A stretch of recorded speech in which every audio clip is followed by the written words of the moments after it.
Alrighty, so what this tutorial is going to help you guys import and create a basic video from an image sequence. Okay, so what I do first is I create a new composition. Right, there it is, boom, 24 frames per second, 5 seconds long, same way as we did when we first initiated the image sequence. When we brought out our video and turned it into an image sequence, we're doing the same thing here, except this time we're doing it in reverse. So what I do here is I right click inside my project bin, inside this project folder, I import file, and I go ahead and I select one image from the sequence, and all of a sudden, as you can see below, JPEG sequence gets highlighted. So I open it, and After Effects will immediately bring in all 120 frames. So if I scooch this over to a bit, however, you'll see that the frame rates don't match, and this is why our output times are set at different times. 5 seconds, 4 seconds. So what we do here is we right click on this, interpret footage, main, and then we're going to change this to 24 frames per second.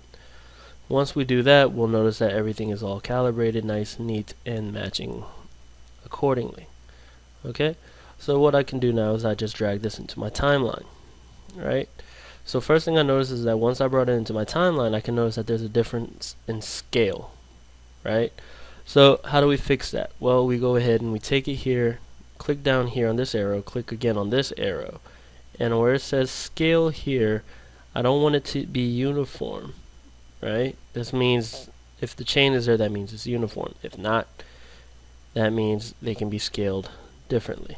Okay, now I can do it this way by clicking, left clicking, and dragging around, or I can actually click on it once and input the values manually. Okay, so what I want to do here is I want to bring it out to the side just a smidge so that we can get it to match the screen. Alright, now in the off chance that I need to rotate, I can also do that as well, rotate it. Okay, or I can actually just bring it back down. Same thing with position. Anchor means where this little anchor point is. Positioning, of course, is where it's positioned on the screen. Okay, so moving on from that point, after I got it up nice and scaled the way I want to, right, it looks okay for me, we go ahead and we take it now into rendering. And how do we do that? We go into comp, composition, add to render queue. Alright, and this little lovely little tab will now open up within our timeline. Click on lossless, and this little output module settings thing will open. From there, I go down, QuickTime, format options, go to H.264. If it's not there already, make sure it's there, and always have it at the highest setting at 100%. And I press OK. Then I press OK. And then I go to comp 1 where it says output 2 right here, comp 1, and it has it right there already where I created a previous movie before. Same thing. Go ahead and last name, week 6 rotoscope. Yes, I want to replace it because I made it before. And then I press the render button. Let it render. See this nice little bar going up. See the timeline moving forward. This is what you will be seeing on yours as well. Okay, it's going to tell you how much time is remaining here, how long, how many seconds has passed, etc., etc. Basic information. Okay, so after that's done rendering,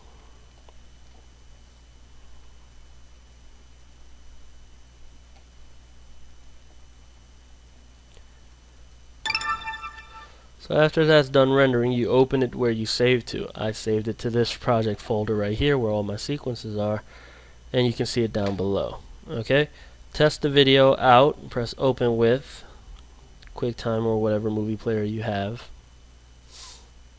No, because I don't want other files to remember, and boom, there it is.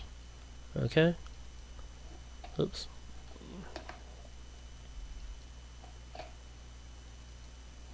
Keeps opening on that one because it's my primary.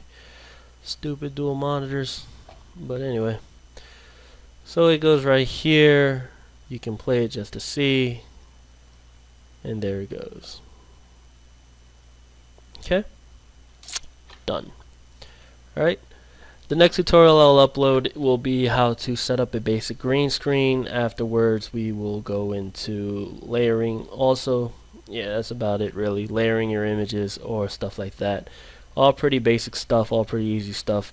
But for right now, just to get your rotoscopes into QuickTime, this is the basic way to do it. Okay? Cheers.